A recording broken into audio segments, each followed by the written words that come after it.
ಗಣರಾಜ್ಯೋತ್ಸವದ ಶುಭಾಶಯಗಳು. ಇವತ್ತು 77ನೇ ವರ್ಷದ ಗಣರಾಜ್ಯೋತ್ಸವವನ್ನು ನಾವು ತುಂಬ ವಿಜೃಂಭಣೆಯಿಂದ ಆಚರಣೆ ಮಾಡ್ತಾ ಇದ್ದೀವಿ ಮೈಸೂರು ನಗರದಲ್ಲಿ.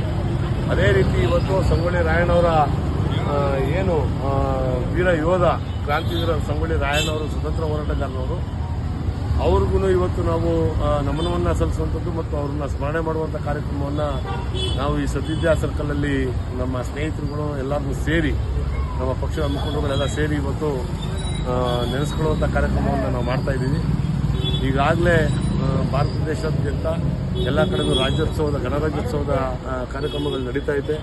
ಇವತ್ತು ಕೆಂಪುಕೋಟೆ ದೆಹಲಿಯಲ್ಲಿ ನಮ್ಮ ಮಿಲಿಟರಿ ಮತ್ತು ನಮ್ಮ ಡಿಫೆನ್ಸ್ ಏನು ಸ್ಟ್ರಾಂಗ್ ಇದ್ದೀವಿ ನಾವು ಅಂತ ತೋರಿಸುವಂಥದ್ದು, ಮತ್ತು ಆ ರಿಪಬ್ಲಿಕ್ ಡೇಗೆ ನಮ್ಮ ಮೈಸೂರಿನಿಂದ ಸುಮಾರು ಜನ ಅಲ್ಲಿಗೆ ಪಾರ್ಟಿಸಿಪೇಟ್ ಮಾಡಕ್ಕೆ ಹೋಗಿರುವಂಥದ್ದು ನಮಗೆ ಖುಷಿ ತರುವಂಥ ವಿಚಾರ.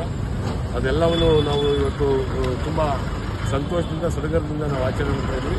ಮತ್ತು ವೀರ ಸಂಗೊಳ್ಳಿ ರಾಯಣ್ಣ ಅವ್ರನ್ನ ಸ್ಮರಣೆ ಮಾಡುವಂಥ ಕಾರ್ಯಕ್ರಮವನ್ನು ನಾವು ಮಾಡ್ತಾ ಇದ್ದೀವಿ. ಇನ್ನು ಮುಂದಿನ ಪೀಳಿಗೆಗೆ ಇವೆಲ್ಲವನ್ನೂ ನಾವು ತಿಳಿಸುವಂಥ ಕೆಲಸ ಆಗಬೇಕು ಅಂತ ಅನ್ನೋದು ನಮ್ಮೆಲ್ಲರ ಇಚ್ಛೆ. ನಮಸ್ಕಾರ.